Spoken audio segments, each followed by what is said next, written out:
आपका कैसा पहला एक्सपीरियंस था उस्मा और आप कब गई थी? अच्छा, मैं जब से आई हूँ मैं आप लोगों की बातें सुन रही थी कुतुब भाई की, आप सब लोगों की। मैं सही बताऊँ, वैसे हम बहुत बोलते हैं, मतलब मैं बहुत बोलती हूँ, काम हम सबका ऐसा है बोलने वाला, लेकिन यहाँ आने के बाद ना कहते हैं आपके रोंगटे खड़े हो जाते हैं और जब आप उनको याद करते हैं दोबारा सोचते हो यार वाकई हुसैन तो किसी एक फिरके का नहीं है, ये सबका है। ये तो वो कहते हैं ना, हम लोग अब उस जगह जैसे मैं जाती हूँ मुक्ति जगहों पे हम लोग काम करते हैं, और मैं यहाँ पे भी बहुत सारी इमाम बारगाह में गई हूँ, और मैं जो फीलिंग देखती हूँ, मैं वहाँ पे लोगों को वहाँ का प्रोटोकॉल देखती हूँ, वहाँ पे लोगों को एक दूसरे की खिदमत करते हुए देखती हूँ। जैसे भी रज़ा ने कहा कि जो पानी हम लोग सबीले जो माशाल्लाह लग रही है जगह जगह हर जगह, हम लोग कहते हैं जी महंगाई होगी ये होगी, लेकिन आप देखिए हर चीज़ उससे ज़्यादा बढ़ती चली जा रही है। आपको जगह जगह वो तमाम चीज़ें मिल रही है और उसमें दर्स है। हाँ, ये लेसन दिया उन्होंने। वो जज्बा, जब जज्बा का आप सोचते हो ना कि हम लोग तो धूल की धूल भी नहीं है यार, उन हस्तियों ने हमारे लिए, कहते हैं हम शायद आज जो बैठे हुए हैं, शायद नहीं यकीनन 100%, वो इसलिए है कि अगर ये ना होता तो हम ना होते। और सबसे बड़ी बात ये कि हम कहते हैं यार ये एक फिरके जो कुछ लोगों के दिमाग में होता है, मैं कहती हूँ नहीं, मैं उस फिरके की नहीं हूँ, पर मैं उसको ज़्यादा मानने वाली हूँ, मैं ज़्यादा मजलिस सुनने वाली हूँ, मैं ज़्यादा पता नहीं बाजार में आपको शोबिस की लगती हूँ, पर मैं ज़्यादा एहतराम करने वाली हूँ, मैं ज़्यादा स्पेशली जो 10 दिन होते हैं, मैं कहती हूँ यार इसमें ये चीज़ नहीं होनी चाहिए, इसमें गाने नहीं होने चाहिए, इसमें ऐसे कपड़े नहीं होने चाहिए, इसमें ऐसा मेकअप नहीं होना चाहिए, क्योंकि मैं कहती हूँ कि हम अपनी ज़िंदगी में हर चीज़ इंजॉय करते हैं ना, लेकिन हमारी ज़िंदगी जिसकी वजह से है, जो हम लोगों को सहूलियात मिली हुई हैं, जिन हस्तियों की वजह से हम उन हस्तियों से को माँ बाप सबसे प्यारी हस्ती होती है ना हमारे लिए, उनका इंतकाल हो जाता है 1 साल बाद, 2 साल बाद, 3 साल बाद, शिद्दत कम होती है, हम रोते हैं, लेकिन वो शिद्दत नहीं होती।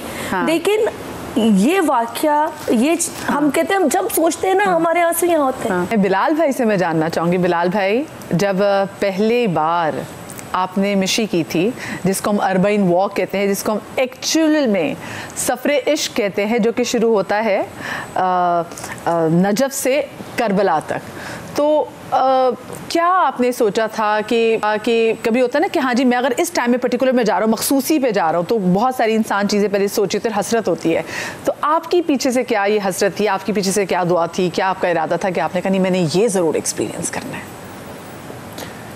मुझे इजाज़त दीजिए, पहले मैं मवद्दत पे बात करूँ। जी प्लीज़ ज़रूर। में बात फंसी हुई है, फिर मैं जो दस्तरखान है इमाम का उस पर भी 2 कमेंट कर लूँ। देखिए हम एक दफ़ा थे यहाँ पे बीबी कुंभ के रोज़े पे, तो सुबह होटल में सब नाश्ता कर रहे, तो सुबह फजर सारे तहज्जुद सारे वहाँ से पढ़ कर आ रहे थे और नाश्ता कर रहे थे और अपने अपने तजुर्बात बता रहे थे। मैं भी बढ़ चढ़ के बात कर रहा था कि मैंने इस तरह रोज़ा चूमा, मुझे इस तरह जगह मिल गई, मैं इस तरह पास बैठा रहा, मैं इस तरह कंधा लगा कर मैंने वहाँ पर नवाफिल अदा किए। तो हमारा प्रोड्यूसर जो था वो अपनी तालिब इल्मी के ज़माने में, राव शाहिद की मैं बात कर रहा हूँ, वो आंखों में इतने इतने मोटे मोटे आंसू लेकर बैठा हुआ। तो हमने सोचा शायद ये मोहब्बत के अंदर है। तो उसने कहा कि हमने कहा आपका कैसा तजर्बा रहा, आप गए ज़ियारत के लिए, तो क्या किया आपने, कहाँ नफल पढ़े, कहाँ बैठे, कहाँ? उसने कहा देखें बात सुने, मैं तो अंदर गया ही नहीं। हमने कहा क्यों, आप अंदर क्यों नहीं गए? उसने कहा देखें कुतुब साहब, आप लोगों की ये नानी भी लगती है, दादी भी लगती है, आप तो वहाँ पे हाथ भी लगा सकते हैं जाली को, आप गले भी लग सकते हैं, आप रो भी सकते हैं, आप बैठ भी सकते हैं, मैं ठहरा रहा, अल्लाह मेरी क्या मजाल, अल्लाह अकबर, कि मैं आंख उठा के देखता, मैं बाहर ही बैठा रहा, मैं अंदर गया ही नहीं। अल्लाह ने उसकी इस मोहब्बत को मवद्दत में यूँ बदला कि मैंने फिर उसके बाद कोई साल नहीं देखा कि वो ज़ियारतों पर ना जाता हो। बिल्कुल आप सही कह रहे हैं, मैं पिक्चर्स उनकी हर साल देखती हूँ फेसबुक पे। वो कमाल बात है, वो हर साल जो है वो ज़ियारतों के लिए कोई ना कोई सिलसिला जो है वो कबूलियत का ऐसा बन जाता है। लेकिन दूसरी तरफ ये गौर फरमाइए कि वो जो लेवल है ना मोहब्बत का, उसका नेक्स्ट लेवल देखिए। मछली आप पानी से निकालें, आप उसको मारें, आप उसको छीलें, आप उसको काटें, आप उसका पेट निकाल दें, आप गर्दन काट दें, आप उसको गर्म तेल में तल दें और उसके बाद आप लज्जत ले लेके खाएं, आपको फिर पानी की तलब होगी। ये मोहब्बत नहीं है, ये मवद्दत है। जो चीज़ अपने ओरिजिन की तरफ लेकर जाती ना, हमें अपने ओरिजिन की तरफ क्या चीज़ लेकर जाती है? मोहब्बत रसूल पाक सल्लल्लाहु अलैहि वसल्लम। मैं अपनी ज़िंदगी में नबी से मोहब्बत करता हूँ, लेकिन जब कब्र के अंदर मुझसे सवाल होगा ना कि इन जानते हो, तब जब मैं कहूँगा ना कि ये तो ला इलाहा इल्लल्लाह मुहम्मद रसूलुल्लाह, ये मोहब्बत का लेवल होगा। सो मुसलमान के लिए मोहब्बत का सफ़र जो है, उसकी इंतहा जो है वो मवद्दत पे जाती है। बिल्कुल, वो मवद्दत पे जाती है। ये जो अब सब तस्करा कर रहे हैं इमाम के रोज़े का कि वहाँ पे न्याज कैसी आती है, मैं कहता हूँ कि हमें सबक सीखने के लिए ना केस स्टडीज़ करनी चाहिए। मैंने पहली दफ़ा चल्लू कबाब जो है वो ईरान में खाया। ये सफ़ेद चावल हैं जिनमें एक मटन का या बीफ का कबाब रखा है, उसके ऊपर मक्खन की टिक्की रखी हुई है, उसके ऊपर ज़ाफ़रान जो है वो छिड़का हुआ है। लेकिन ये इम्पॉर्टेंट नहीं है, इम्पॉर्टेंट यह है कि वो आपको दिया किस इज्जत से जाता है। वहां पे कोई शख्स जो है वो नंगे पांव है या कोई जो है वो बादशाह सलामत है, सबको एक ही तरह से जो ट्रीट किया जाता है। मेरे ख्याल में ये लेगेसी जो इमामों की है, ये हमें बहुत ज़्यादा केस स्टडी इसकी करनी चाहिए, जो कि हम नहीं करते। सबसे ज़्यादा जो मुझे प्रेशर या खौफ या डर या जज्बातियत आती है, वो इमाम हुसैन के रोज़े पे आती है। अल्लाह, वहाँ पे इंसान के कंधों पे बोझ आता है।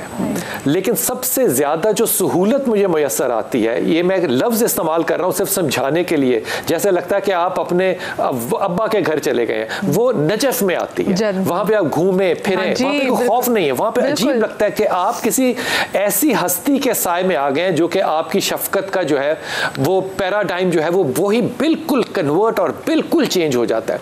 मुझे पहली दफ़ा जाके करबला में पता चला कि करबला वालों का, इराक का, ईरान का हमें बहुत शुक्रिया सरकारी तौर पे देना चाहिए। उसकी वजह ये कि हम जो नस्लें हैं, हमारी आने वाली नस्लें जो हैं, जब वो सहाबा के घरों को देखेंगी नहीं तो उनकी इमेजिनेशन में नहीं आएगा कि वो कौन सा परनाला था जिसको हज़रत उमर ख़त्ताब ने ख़रीदा था और अपने कंधों पे खड़ा करके परनाले को वापस लगाया था, जो जिसका पानी मस्जिद नबी में गिरता था, क्योंकि हमने वो जगह ख़त्म कर दी। हम जब आर्काइव्स को ख़त्म कर देते हैं तो हम आने वाली नस्ल के लिए जो तारीख है उसको कहानी बना देते हैं, उसकी रियलिटी खत्म कर देते हैं। दोनों मुल्कों ने जो आर्काइव्स कायम किए, मिसाल के तौर पे पहली दफ़ा जब मुझे चढ़ने का मौका मिला टीला ज़नेबिया पे, ये वो टीला है जहाँ पे सैयदा ने, बहन ने अपने भाई की शहादत को देखा। तो वहाँ पे लोग सुनाते थे कि जनाब करबला जो है वो ऊंचा जाते या नीचा जाते नजर आता है। मैं कहता हूँ जब तक कोई गया नहीं वो इस बात की गवाही नहीं दे सकता कि वहाँ पे वाकई आपको ये एहसास हो रहा है। अब तो टीला ज़नेबिया ने गिरा दिया है, अब उसके ऊपर भी इतनी, क्योंकि मुसलसल कंस्ट्रक्शन हो रही है, उसको उन्होंने वैसे रखा ही नहीं जैसे रखना चाहिए था। इतने सालों टीला ज़नेबिया को वैसे रखा। ये जो नजफ से करबला का फासला है ये तकरीबन इतना है। दूसरी पहले बात बता दूं कि ये हादसात नहीं है। इमाम हुसैन के रोज़े का डोम ले लें सेंट्रल, और गाजी अब्बास का डोम ले लें सेंट्रल, दोनों के दरमियान को जो फासला है वो 361 मीटर है। ये उतना ही है फासला जितना सफ़ा और मरवा के दरमियान में है। अब कोई ये ना कहे कि ये तफाक है, ये हादसा है। अल्लाह ताला ने चीज़ों को मोजज़ात में जिंदा करके रखा हुआ है। ये जो सफ़र है नजफ से आप निकलते हैं करबला जाने का, लोगों के दिलों में जो मर्जी बात हो, मेरे दिल में सिर्फ एक ही दुआ थी और एक ही नदामत थी कि इमाम जब तूने बुलाया था, जब हम कहते हैं लब्बैक, तो हम वहाँ पे लब्बैक इस शर्मिंदगी से मैं कह रहा होता हूँ कि जब बुलाया था तो हम नहीं थे। पता नहीं जब बुलाया जाता हम जाते या ना जाते, मुझे नहीं पता। हम में से कौन हुर बनता, मुझे नहीं पता इस बात का। हम में से कौन वो प्यास काट सकता, मुझे नहीं पता इस बात का। लेकिन आज मैं उस लब्बैक को कॉल ऑन करता हूँ, मैं उस लब्बैक के ऊपर लब्बैक कहता हूँ और मैं वो सफ़र तारी करता हूँ सिर्फ ये बताने के लिए कि इमाम मैं हाजिर हूँ। अगर मैं तब भी होता तो मैं तेरी खातिर अपनी गर्दन जो है वो कटवाता ज़रूर। मैं अगर हुर ना बन सकता तो मैं हुर जैसा ज़रूर बनने की कोशिश करता।